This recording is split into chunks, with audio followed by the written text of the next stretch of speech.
Your grandparents, they created something extraordinary. They were fearless enough to believe that the world is so much more vast than we could possibly imagine. What's Monarch? Monsters are an inescapable reality that we must learn to survive. You knew these things existed? This is your legacy. The world is on fire. Something happened that Monarch didn't want us to know about. It's a map. Yeah, but what is it a map of? We can do this together. We can figure it out. I'm not taking orders from Monarch anymore. Time to cowboy up. We are looking at a wave of Titan events, threatening the lives of 7 billion people. What if the 3 could save the 7 billion?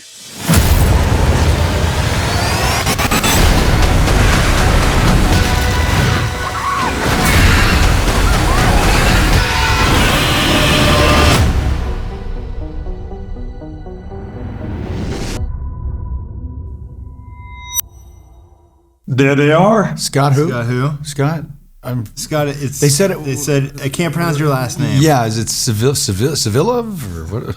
This is so mean-spirited.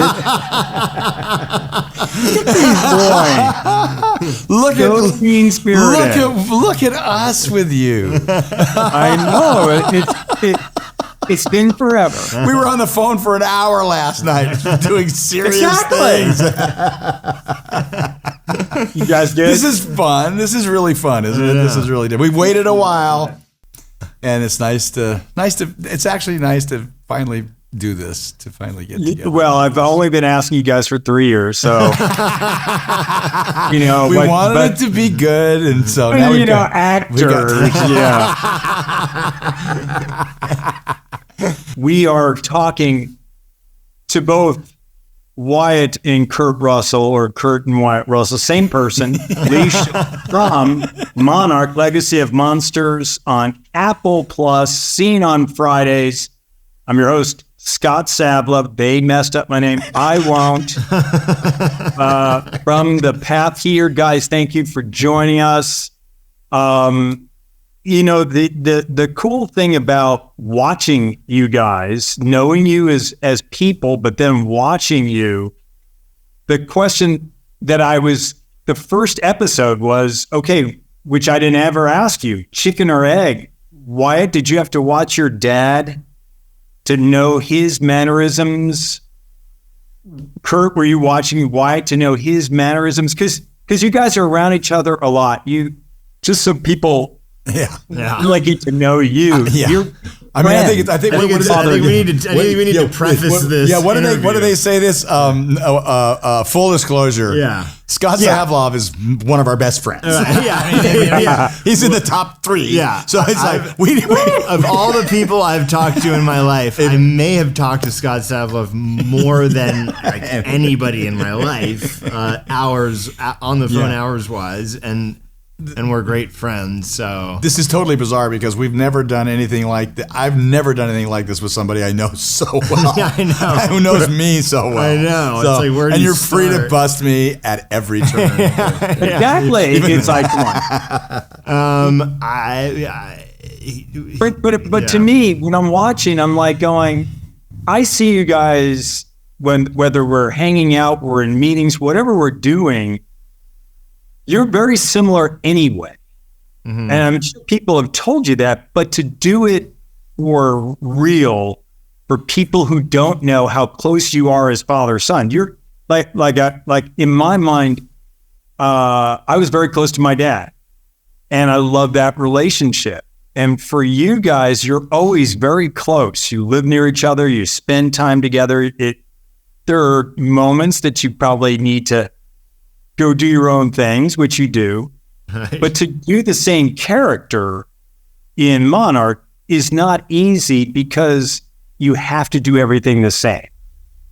Yeah. I mean, you know us so well. It's like, you know how I'm different from my dad, and you know how my dad is different from me. And so, you know, like, we're not the same person. And we're not ever necessarily really who we portray on TV or on movies. And you know that.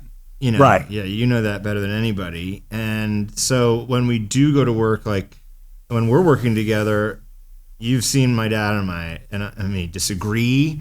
You've seen us argue. You've seen us yell and scream at each other. But know that it's like all out of love all the time. And like there's no fissure ever. It's just the way it is. And but that's in a whole other world. In this world, it was different because it wasn't like that at all. Like it wasn't. Well, you know, okay, so the basics probably help out here. This is really interesting too because we've never talked about business. This business or the acting business, right? We're always talking about I'll something. ask you questions, but it's usually we're on a different creative zone when we're together. Right. But this was a casting idea. Rana Kress. Rana Kress is the casting person for Monarch, and we have the same agent, Scott. I don't know if you knew that. And so Scott well knows. And mine too.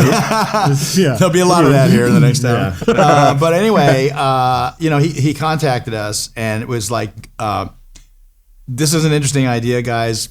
What do you think? Playing the same person, young and old, but it's in the Monsterverse. You're working with Godzilla. So we immediately were interested and afraid of do we want to do a creature feature here? No. And they started talking about what it was. But we immediately were taken, I think, as we were just interested. It could be a one-off. The chance we get to work together in something like this to play the same person. And he was immediately surrounded by the reality of our own professionalism. Wyatt has his own life as an actor. He's been doing it for 15 years, done a lot of stuff, created a lot of characters, has his own path. I've been doing it for, 2.5 centuries and, done a few things. And it's like, okay, well, now it's time to go to work. And what did we do? We just said, let's play it step by step. Let's ask, let's talk. Let me ask you guys, what would have happened plan B for these people? I mean, because there's no one. Two good actors. I was thinking about it going into this interview. I'm going, okay, what other father son have the cred to pull this off? That's not some dad that's not relatable. There's no way he looks like his son. There's a lot of that. Yeah, but and how about plan B? They got plan A. Well, I think we were probably plan F. I mean, it was like they probably were thinking, they were probably thinking CGI in today's world, right? I mean, because first of all, there's going to be a lot of it because you got monsters and there's, Right. I have never talked to them about that. But as far as we were concerned, we were beginning to realize this could be an opportunity. Turns out, Scott, never been done before. Not two known actors, a father and son playing the same role. And of course, what immediately becomes the immediate challenge is it's not father and son. Right. From us, the different rhythms we have. We have similarities, right? I mean, that's fair, but we have very different rhythms. So that had to be addressed, and then working with the guys on creating a character because it was just a casting idea. Once you cast a role with an actor, well, now you have to look at the strengths of the actor versus the weaknesses or the baggage that they're bringing in or whatever. And let's find it. This has to become seamless. So we started working on that. And you guys filmed this in Vancouver, and you both have. I mean, when you were up there, your dad and mom, they were up there. You guys know Vancouver, right? Yeah, Vancouver is like my second home in ways like my first home, and it was so fun to all my best friend Cormac lives there. He lives in Langley now, but I'd go every Sunday. He was having dinner and his parents were there. His parents are I'm very close with them. And there was a homecoming for me definitely. My goalie coach Paul Fricker. I mean, I have a whole world there that like made me who I was. Yeah. And so I felt really comfortable there, and like I was so happy that I. And did you guys share a house? I think so, right? No. My dad was in this like modern. No, I went into it. I had a depressing apartment. I was like, not good. By the hospital. He had a great house that he was, he and Mare were in. We also we were in Tokyo. Well, the show was in Tokyo. Neither he or I went to Tokyo, but I went to Hawaii. I had like the worst day of my life in Hawaii. I ate a bunch of shellfish, I ordered oysters, and I asked everybody. I was like, at dinner, I was like, does everybody want oysters? Like, everybody want to eat oysters? And everyone was like, yeah. And so I was like, great, we'll get like 2 dozen oysters. And nobody touched the oysters. So I was like, all right, well, I want to eat the oysters because I'm like paying.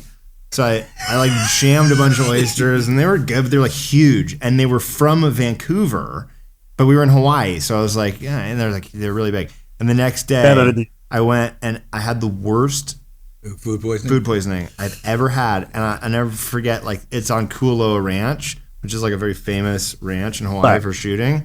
And like, they have tours there all the time of people and like tourists on like ATVs and like lots of Japanese tourists and American tourists and big buses full of tourists that drive by, and it's like, there's Godzilla. They're shooting it, starring Kurt Russell. And I am over there like by a bush. I'm like, puking my guts out. Police. Yeah, literally. You're supposed to go to work. Yeah, and like literally a bus drives by with like people like clicking cameras out the door. I'm like, I gave them their money's worth. Look at that actor. He's so real. And this sick guy. He looks so amazing. They don't just do 2 or 3 takes sometimes. Yeah. They've got to do 10 takes. He's going to have to do that all day long. Look at him. It's 2 o'clock. Right. Still go. They're not even shooting now. He's sitting in And the they're just bushes. rehearsing, What's he apparently. The cameras aren't rolling.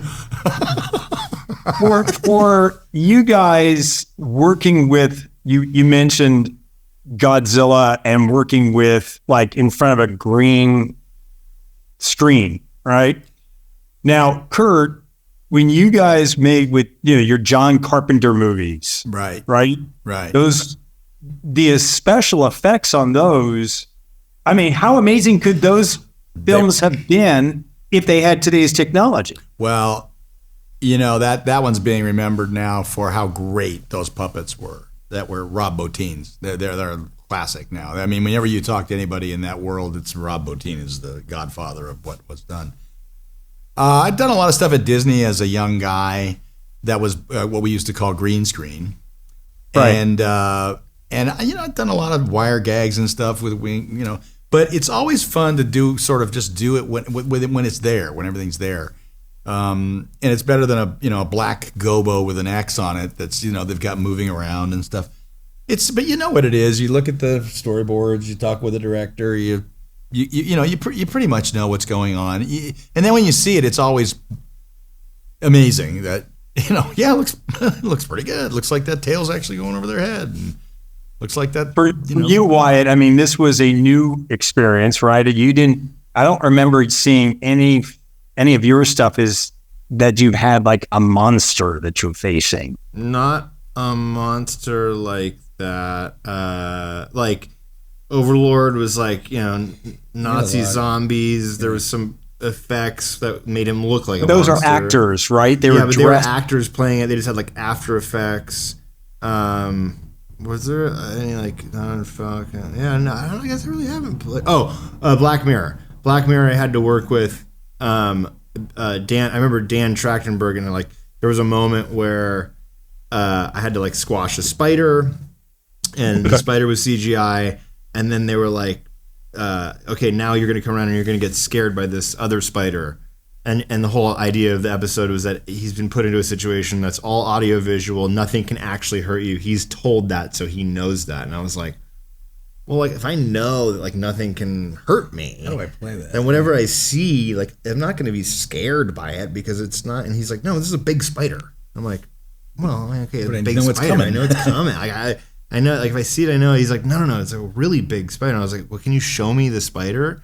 And they show it to me on the camera. They open up. It's like a a dude's head, and they're like, the spider's 14 feet big. And I'm like, oh, okay, like a 14-foot spider with a man's head coming around. That's scary. So like I worked with practical effects that way on that.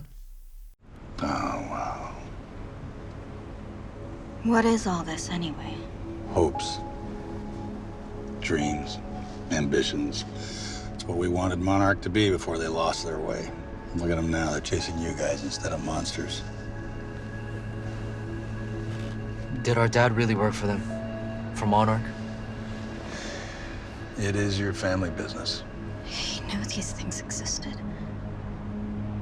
You all knew.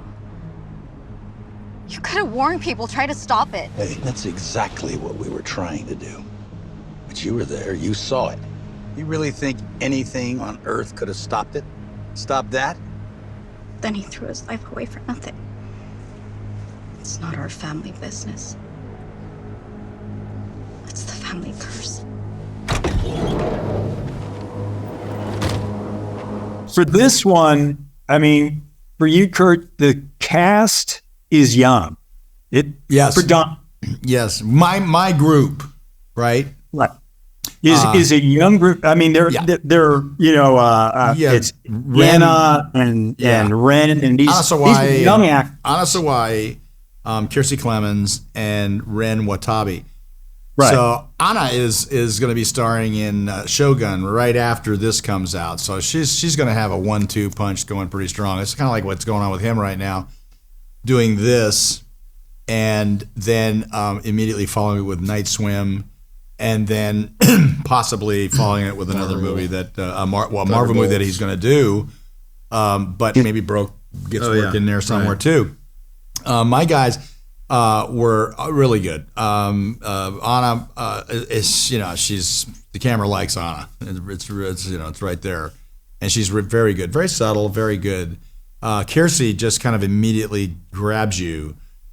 She's got big eyes, and she's got an interesting face in an interesting way, and she's playing a character that's like a hacker, and kind of she becomes kind of an interesting person in a mysterious way that affects the story. Very good, and Ren is really interesting.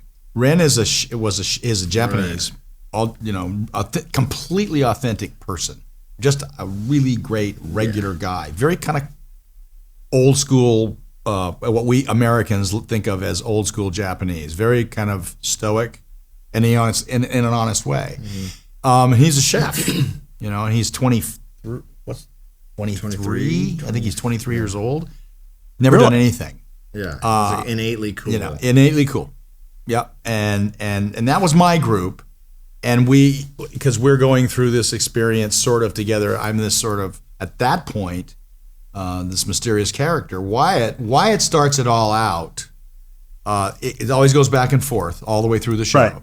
But Wyatt starts it out with his group. Yeah, Anders Holm and Mari Yamamoto. They play Billy and Keiko. They do a good job too. Yes. Yeah. And they're like, Anders is in his 40s and Anders is Mari's in her 30s, late 30s. And so we all had a different vibe. We were all around the same age. 1950s. In the 50s is when our time period is set. And so I had we had a different experience in certain ways where, everybody was of the same generation. So we were connected immediately, a little bit more in certain ways, and they were awesome. Because they were both writers, and they always came to set with really good ideas. Whoa! Look at that reading. What happened? I don't know, sir. It shorted out. Give me an update. What's going on? Attention! Attention! Sonar contact!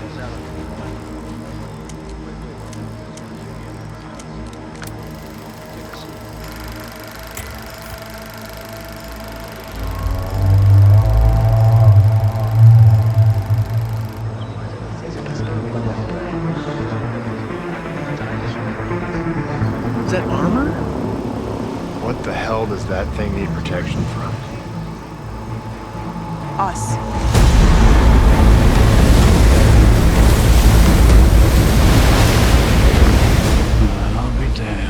You are both the one thing, when people would say, what are you doing? I'm going to go see my friends. And a lot of times, Kurt and Wyatt, blah, blah, blah.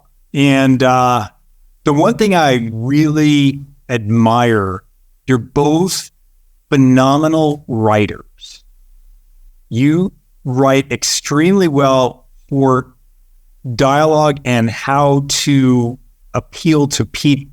So was there any for you, Kurt, was there any mentoring with the young actors? Did they come to you and try to collaborate and say, what do you think, Kurt? Well, Scott, because being the phenomenal writer that I am.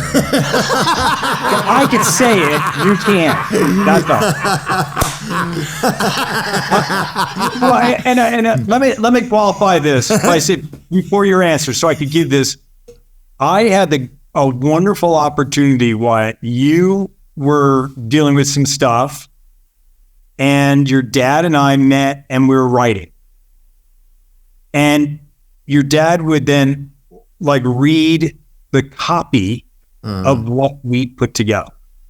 And then I got a chance to see the acting Kurt Russell because he's reading this stuff, regardless that it's real things, but it was fun to be in that experience. So unlike a lot of other people who cannot relate to seeing the two of you in that space, I was given that opportunity to watch this. So when I say that about you writing, I've written with you, Wyatt, I've written with you, Kurt. And so I admire people that can write and comfortably, because some people, they can't find their way. Well, you're being really kind. And the truth of the matter is, look, he's been doing it a long time now. I've been doing it a very, very long time. It's always about making the show better. And just a lot of times, just feel free, throw spaghetti on the wall, right, and see what sticks. It was interesting with my guys, because you're all in this situation. You're working with 5 different directors over a 5-month period, 4-month period. Right. You're doing 10 hours. Each one does 2 hours. So it's like 5 movies back to back to back to back. So as you're going along, you're the head story, what do you call him, the showrunner and the head writer they're always working on all of them. And as you get closer and closer and closer to the one you're going to do, you are working on that. And you're just trying to, you're always in a, you feel like you're always in a rush.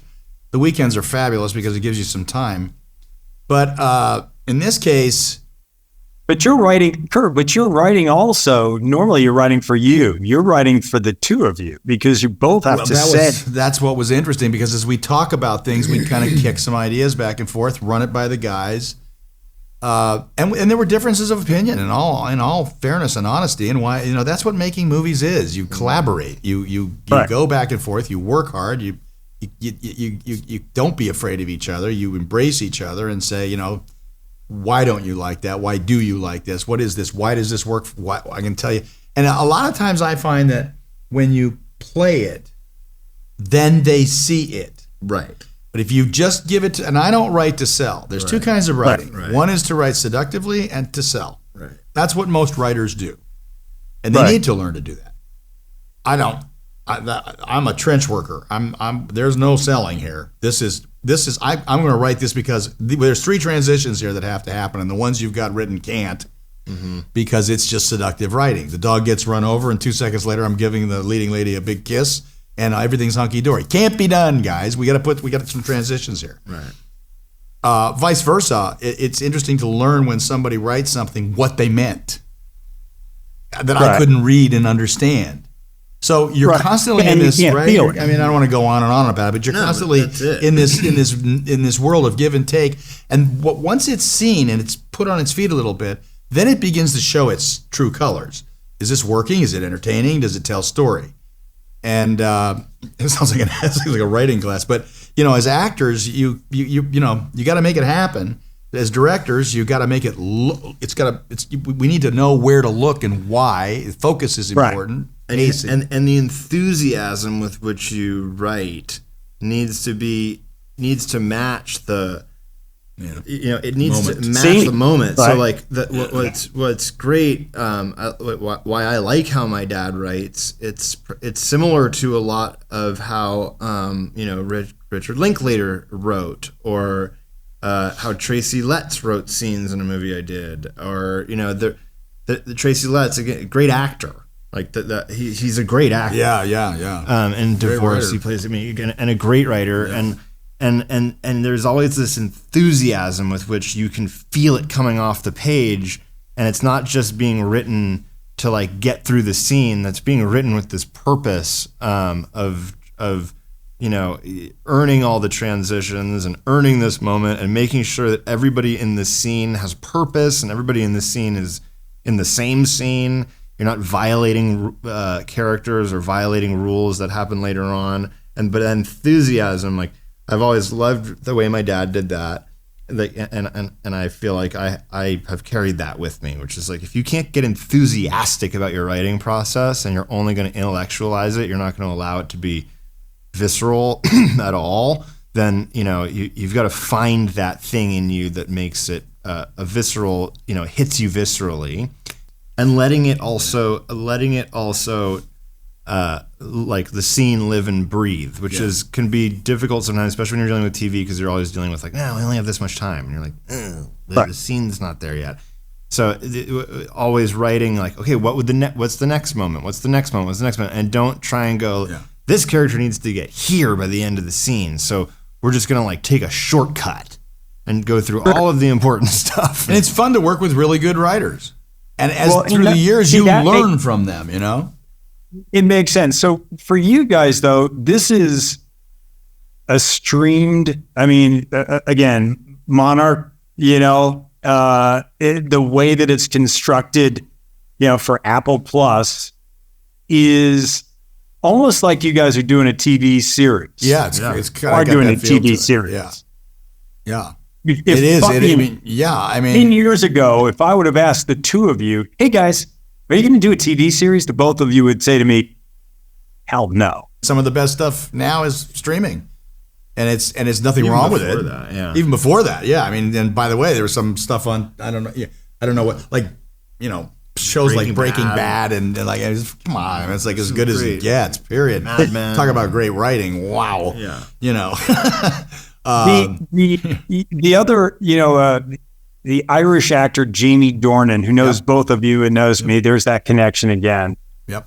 Asked me to ask, and I'm going to kind of paraphrase it, was the connection for the two of you through sports stronger, or is it stronger in the industry of your business of really making? Good question. No, good question. Really good question. Sports. So what do you? Because everything that we talk about in this industry, we relate to sports. So inherently, it's sports, because that's how you learn how to lose, you learn how to win, you learn how to be a good teammate, you learn how to be an impact player. You can be an impact player. You learn how to get up when you're down. You learn, all of those things. Deal with noise. That noise. Mm-hmm. There's in every business there's a noise, Right. In the sporting world, it's right there. It's noise from some, Deal with reality where you're like, that was a loss. Like, I did not play well. You did not play well. You did not do these things well. So that does translate to a script when I'm like, this is not there. Like, you can want it to be there all you want, but it's not there. And it's okay that it's not there. It doesn't matter that it's not there right now. Let's just make it that way so that it is there and that we can get into those transitions and get to those moments and make it great. But a lot of people, if you don't have that, but the closeness for you, knowing you guys as I do, watching sports is part of your life, right? Yes. You guys connect, whether, I don't care if you're watching somebody play checkers, the two of you are going to have some commentary. You're right. Yeah. Because you're going to, look, there's a great Paul Fricker, the great Paul Fricker in my mind. He's fantastic. When it comes to boys between the age of 15 and 25, he's a fantastic human being, great teacher. He had this phrase that I was like listening to my father. It was Jimmy Page's phrase. I was going to say where it came from. I don't know exactly, but it is, and it's absolutely true. Ultimately, you will play to who you are, and that is extremely true. For instance, we would talk about certain positions, certainly in the position for him of being in the net, but it's also true for let's just take this business. Every day on the set, it's not right to say your ego's out of control. It is right to say your ego's out of control, because if it's in control, then you're working, because you need to, if you, whatever your ego is, and wherever whatever stage it's at, you need to know when to let your ego come out. Right. When it's time to play and the lights go on, it's showtime. Let's go. But the minute you put it back, just let it go back down. It's not going to benefit you now to remain in that zone. And the great thing about our business is that you go to work, and I'm just every day surprised at how good the actors are that I'm in the scene with. They like save the day for me. It's like you're learning your lines, and maybe so you're just working on them and stuff, and you sort of have the whole thing in your head a little bit, but it's going to be the director's vision. You're always trying to get the director's vision. And you come in there and you've been running this all in your head, and suddenly you don't have to be all 9 people. Right. And suddenly everybody else is there and they're like really good. It's like, oh God, now I can just listen and react. Don't have to worry about that. And same thing with great writers. I mean, when you're working with them, they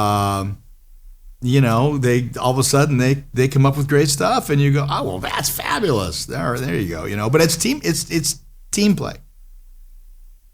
I'm gonna take a break. A little lake hour break? How about that? Is that a little lake hour break? Speaking of happen to have something refreshing to hear. He's holding a lake hour. What is that? What have you got? Which one do you have? Well, this one I actually like, the honeysuckle. Ginger, yeah. It's always been my favorite. But let me ask you, why you grew up in a house of actors other than Boston, who's probably the best actor because he probably rolls with everybody. Right. You don't know what he's going to do because he's very sincere, and he just rolls with it. But everybody in your family has taken on different entrepreneurial elements to fulfill other parts, right? For your dad, beyond being a winemaker, right? Gogi wine. He focuses when he's not doing what he's doing right now. It's back to that. That's another passion. Your mom has done her charity stuff. Your sister's done Fabletics. I mean, it goes on and on, right? Yeah. And her alcohol. For you, I remember you and your brother wanted to do beer. Yeah. Then you kind of do wine. A little. No, I was never. Nothing in the bathroom. She got wine in the bathroom. Did you have something in the bathtub? I just something. But then came Lake Out. Yeah. And for you, you're say you're doing this and you're going to Sao Paulo, Brazil, and you're on stage with your dad, and you're looking out there, and there are probably, my assumption is, in other stages or other platforms, there are other actors being pulled to do different things. Uh-huh. You and your dad are doing, and you're in character, right? You are both Lee. You're on stage answering all these whatever questions.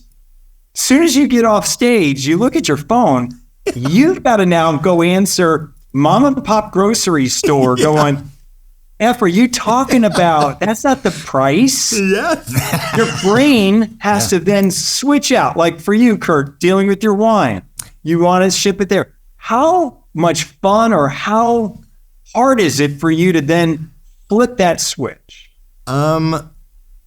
For me, okay, so it's important for every, for the context, a lot of celebrities they'll on board with somebody who's a CEO of the beverage of choice, whether they've done tequila or they've done alcohol, some type of alcohol. They have a CEO who's done this before. They partner with the CEO, and the CEO runs the company. That involves raising a lot of money.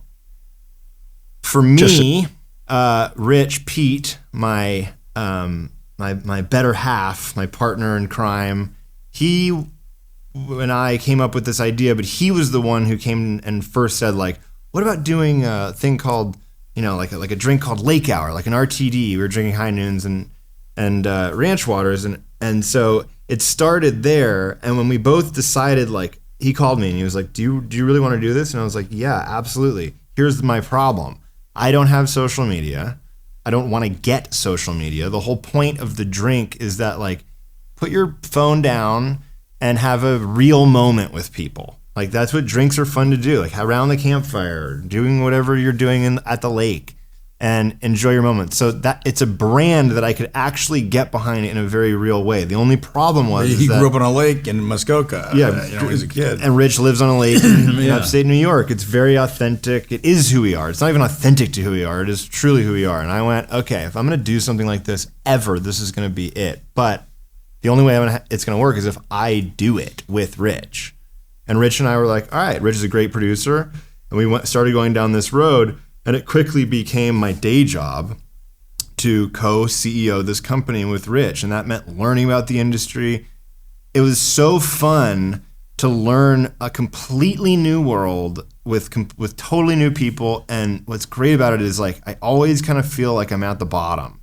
And you get to a point where you're like, right, you're on stage in Brazil and there's thousands of people that are literally chanting Russell. Comic-Con, Brazil, Comic-Con, San Diego. You're like, and then I get off the phone and I'm like trying to get a hold of the buyer at Cub Grocer in Minnesota, Bob Wilson, and I can't get a hold of him on LinkedIn. And I'm like figuring out, I'm calling people. And so I like being at the bottom, trying to, claw my way in a new world and prove to people in a totally different world that I am not what you normally would see as a celebrity entrepreneur. Like, I am here to grind. I'm good at grinding. I'm not good. The guy next to you is the same way, right? I mean, Kurt, we talked. I went to your winery in Central Coast. Yeah. Not end product. This was there. You took me into. Yeah, well, I was, Scott, and you met Peter and Rebecca. I was very fortunate in that I got the opportunity to do something that I was interested in. I was very specific. I wanted to learn to make Burgundian style wine, red and white. And we'd been on trips, bicycle trips. So that was where I found that I had this passion for it. I was told by people that, But I wanted to learn how to do it. I was just fortunate that a man named Greg Gorman, who I knew from the past, introduced me to these people. Peter and Rebecca work at Amplos Cellars, right there in the Santa Rita Hills, the heart of the Santa Rita Hills. And I had done a picture with a Tarantino movie, and I was looking at this beautiful vineyard, and then found myself in that very vineyard 8 months later, and it belonged to Peter and Rebecca. They were really fantastic. They realized I had no interest in a celebrity endeavor. I was completely interested in learning about wine. I wanted to learn about fine wine and how you make it. And they took me under their wing. And it was at a time in my life when I wasn't too excited about the motion picture industry for some reason. I was really wasn't at that time. So I kind of went to school, and it was fantastic. And have been making Gogi wine ever since. I was able to I had a sister who could take it over for me, and Bob Love, who also was, both Bob and Jamie have been helpful to Wyatt and Rich. What's fun about it is you meet a whole different brand of people. Right. I love that about flying. Pilots, the pilot world is so unique and fantastic. They were great people. The sports world, right? Just great people on a very different level. Motion picture or movies, streaming, TV, whatever. just a blast. They're fun people. They're very different. They're all very Which different. Let me ask you, for both of you, which is easier? So Wyatt, if you're walking in a room and there's a room full of actors to talk to, or if you walked into a room and there's a whole bunch of hockey players. Oh, hockey. And for you, Kurt, yeah. If whether it be pilots, or baseball players. That's a good question. Early in my life, it would have been baseball, but I started flying when I was 32 years old, and now it would definitely for me a room full of pilots. No so question. You could, if there were a whole bunch of actors and people that you know. That's a room to stay out of. Right? I mean, but is it hard to relate to other actors, or is it easy because you're all in the same space, or which is easier to relate to? Like, to me, athletes, I go back to that path. It doesn't matter what I'm doing in the world.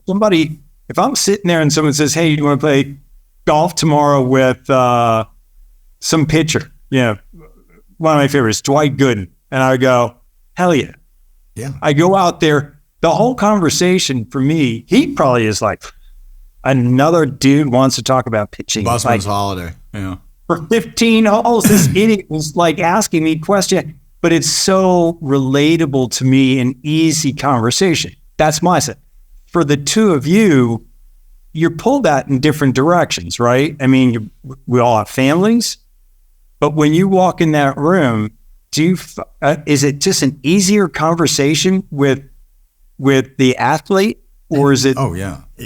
Yeah, because I don't know. It depends. It's home. It's our home. It's in here. It's your home. Yeah. It also depends on like what actors you're in a room with. I mean, actors are so fun. They are. Like there's such a it's so fun. And so when you're with a great group of actors, it like I kind of can say there might be nothing more fun than being with a bunch of. I'm glad to hear you say that, because man, actors. after you got hurt and you were out of the game, because it's more creative. While the transition, that transition was tough. Absolutely, the same thing happened to me when I couldn't play baseball anymore. I was like, it was a tough transition. Yeah, very. But now I'm much more like you meet more people and some just such interesting people or actors, and then do you come across. Like, I don't like going to parties where there's like lots of actors and it's like an actors party and you're like, oh man, like find a pilot.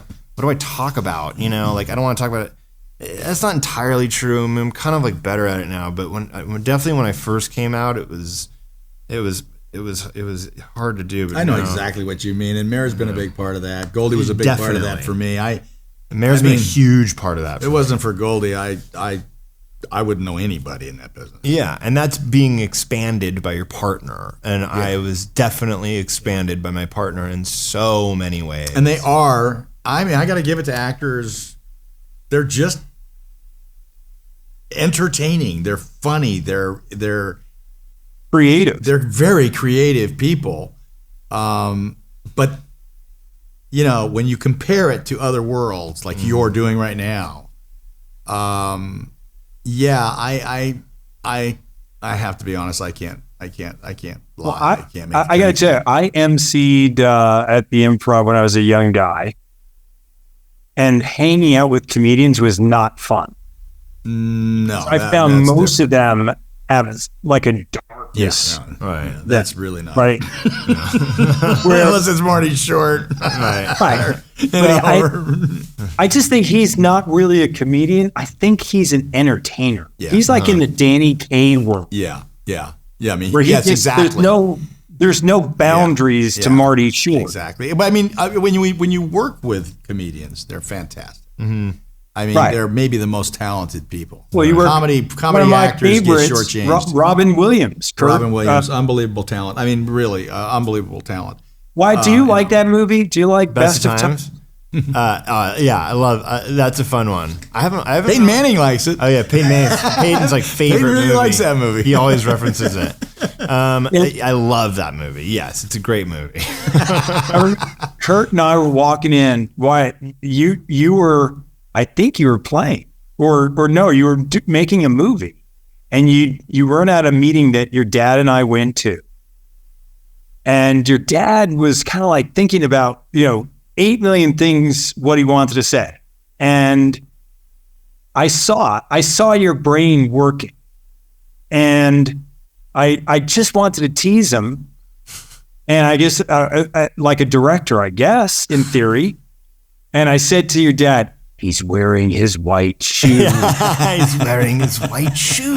And you looked at me and you laughed. And then he killed me. Like, just killed it. Now, I'm not saying that it was because I said he was wearing shoes. But it was that movie to me. It's just like I was driving up with my family. We were going to Central California for a wedding. And we see a sign for Taft. And I didn't even know Taft was a real town. Yeah. Right. And for whatever reason, that movie popped in my head like, Taft. That's the movie. So, yeah. The little things that how we touch each other's lives is very cool. Yeah. Yeah, that's very true. Yeah. It's an interesting, your original question was a really interesting one, and it will remain interesting too, because like the day on the set with actors like this last show, good time. Yeah. Good time. Great time. By the way, how hard is it to get everybody's vibe if you're going to have to pretend you're scared of a monster and then you're going to run? I mean, do you have to like sync up with everything? You know, it's really interesting. We've both done all kinds of movies, right? Dramas, comedies, work with all kinds of actors, great comedians, great directors. It'd be interesting to ask why, because I don't know, but it's like physical acting to me is right there with absolutely completely underappreciated as much as actors who are great with comedy. Mm-hmm. For some reason, drama gets the nod, and it's just pure fucking bullshit. It's so wrong.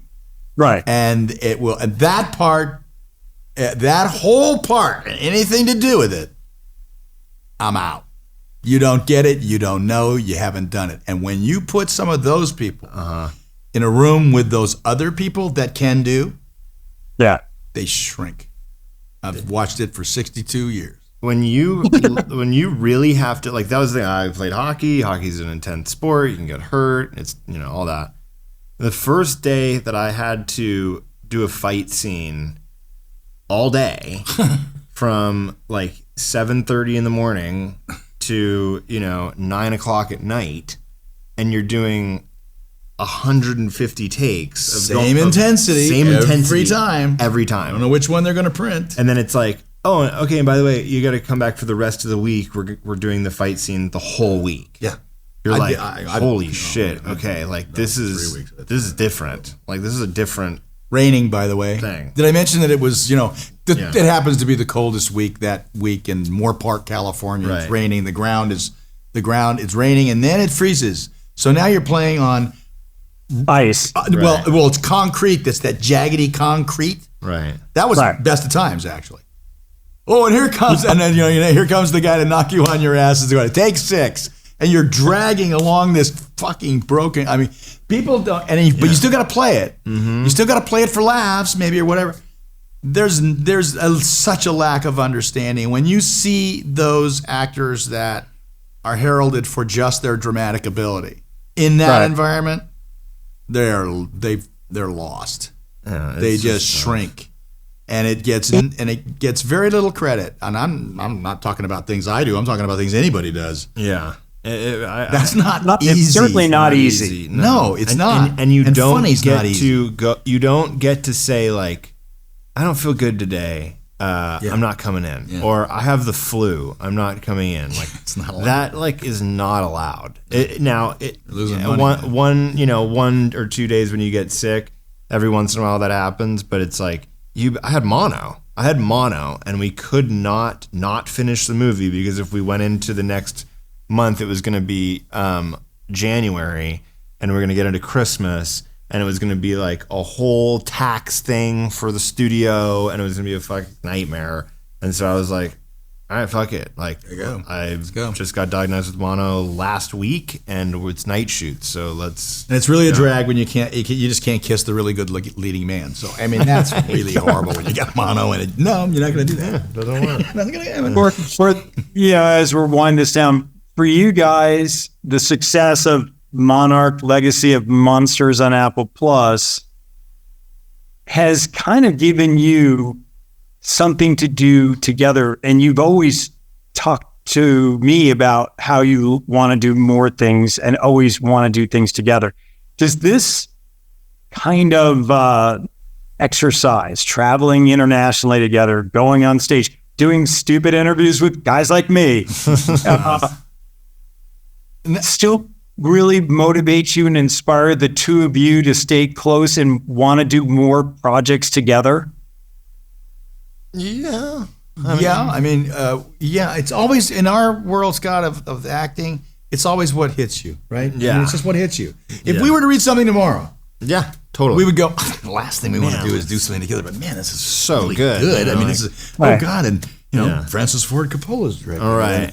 Yeah. It's like, what are you Yeah. going to say? No, I don't want to have the meeting. I mean, the reality is that like as much as I like doing movies and this was fun and it is fun, like what we're doing together, which hopefully one day we'll get to talk about, and what we even have done past 10 years, like in terms of doing something with my dad, like that was, I'll be honest, I have more fun doing that.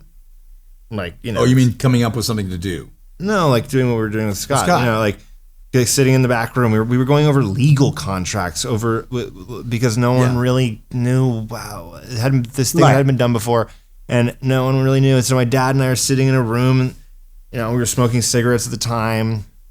Don't smoke, but like it was a bonding experience, and it was just like cool to be doing that with him, and that I don't know. It's just real. Like, well, that is very, very real. It's very affecting in everyday life. The end result could be a very effective thing in everyday life. It's like you're dealing with reality. You're not dealing with creating a story that's really fun and I love to do. But with my dad, when I'm doing something that has true effect and that's real, like that's really cool to do with your dad. Hey, listen, the other thing is that in our family, I'm not putting it down. In our family, I'd love to work with Oliver. I'd love to work with Kate. I'd love to work again with Goldie. Oliver would love to work. Well, Oliver and Kate do the podcast, so they're connected in that regard. But there is something about on film that I'm a big fan of. We'd all like to work with Boston. We'd all want Boston to pick it up, and because he's just I had an agent the other night just talking about something he'd seen that Boston did with Wyatt. It's called Cold Dick Manor. Cold Dick Manor. It's just genius. I'll show it to you next time. Unbelievably I'd funny, love right? to see that. But That'd be awesome. our family has. There's these things that he could work with Oliver, with Kate, and there are connections, but. It's an interesting family that way because there's a tremendous desire to do it, but it has to be something where you all kind of go, I think this could be good. Right. I think this could be good. At this stage, after doing Monarch, now you guys have to be very careful because otherwise people are going to say, now they're completely. No. Totally. Yeah, the odds of us doing something again probably is pretty limited. Yeah. Unless it's great, unless we're right for it, and you go, we're gonna go out there and do something and surprise them. I want to say on the podcast to you how helpful you have been. Yeah, right. To me and to my dad with art, with Lake Hour and Gogi, but specifically from Rich and I, how thankful we are for you, Scott. To Scott's listeners, Scott is a person who, like, seriously puts his money where his mouth is, his time where his mouth is. I was talking to Michael Strahan one day, and Michael and I Scott hooked us up when we were going to go play golf, and it was like, oh, cool. I met Strahan, he's like the best guy ever. We had the most fun. It was so fun. And we were walking on the fairway, and I was like, have you ever noticed that Scott is like the busiest person I've ever met, in a way. He's like always working on something. And yet when you're with him, he's never on his phone. Like, he always gives you his full attention. But when we talk or chat, like, he's always fully present. And that quality in you is just... Thank you. You never seem... I'll tell you what else is thing. amazing about Scott and you. With all that, it's really true. People don't know how you got a full, busy life. You're never... You do this thing that's great that a lot of people could take a lesson from. You're never preoccupied. Yeah. You're just never preoccupied. I don't know how you do it. It's great. I admire you for that. And it's quite a feat that you pull off. I don't know how you do it. I we enjoy good working with you. Just like the two of you sitting there, I have really good parents. That my mom was a fun, go get 'em person. My dad, really smart, Wyatt, go get 'em person. So the three of us, the commonality to our point, we're all grinders. Yeah. And as a grinder, I listen. So what I'll do is my focus is when I'm with you two, whatever we're doing, I'm just listening because I value your opinion, your time, and I also want to know what you have to say. So if it seems like I'm paying attention, because I am, to me, I always think people are smarter than me, and I want to learn from people. Yeah, me too. Yeah, same. Yeah, that's where I think that's really interesting. Yeah. People say a lot of times now, especially now that I'm older, they talk to younger. They've done it with Ren and Kiersey and Anna on this. What was it like to work with Kirk? The truth of the matter is, I always learn more from younger actors. No, every day, I'll see them do something and I'll think that's a good take on that. It's like it's different. That's very good. You get older and you actually get wiser by watching somebody else do something, and you never stop learning, no matter what world you're in. You can continue. Think about it this way, better. guys. You didn't have to work with a guy in a green Godzilla suit. That would have been tough. It's like, okay, we got the idea. Maybe we could just do this with a tennis ball and a pole now. Exactly. Let me do the business stuff. With us again, Kurt Russell, Wyatt Russell. They are Lee Shaw. We could say Rick Shaw would be your brother, but that's a different kind of movie. We have Kurt Russell, Wyatt Russell, Monarch, Legacy of Monsters, seen on Apple Plus, comes out every Friday for the next several weeks. Guys, thanks so much for coming on the path here with me. It's been a passion of mine to do a show like this. It's been something I've wanted to do, is talk to the two of you, interview, whatever, just because the commonality, the ability to connect. And one of the things, Scott, that's fun to do about your show is, because we've talked about this, you get amazing guests. You really get great guests. So I don't know if, hopefully we haven't driven the show into a toilet here. Until now. Don't send ours out as a sample tape, right? But exactly. You really do. It's fantastic. And, listen, obviously we think the world of you, and we look forward to doing more. I would say this in all candor when people would ask me, I have a lot of people I'm friendly with. I don't have as many friends as people would think. Yeah. You two are my friends. Yeah. Back at you. Same with you. Back at you. Right. Seriously. So when I write notes to you and I'll say, you'll come up with something that's a little more serious. It like my brain flips into it's like family. I love you guys very much and very fond of you and appreciate the way you treat my family and hence. You got a good one. You got a great one. You do. Same thing, I guess, so I guess Christmas presents or. Hey, thanks so much for listening to this week's show. You can subscribe wherever you get your podcasts. Feel free to write us on thepathhere.com to have one of your questions featured on a future episode. You can follow me on Instagram at Scott Savlov. If you want to send us a tweet or follow us on Instagram, it's at The Path Here Podcast. Hey, I'm Scott Savlov, and you've been listening to The Path Here.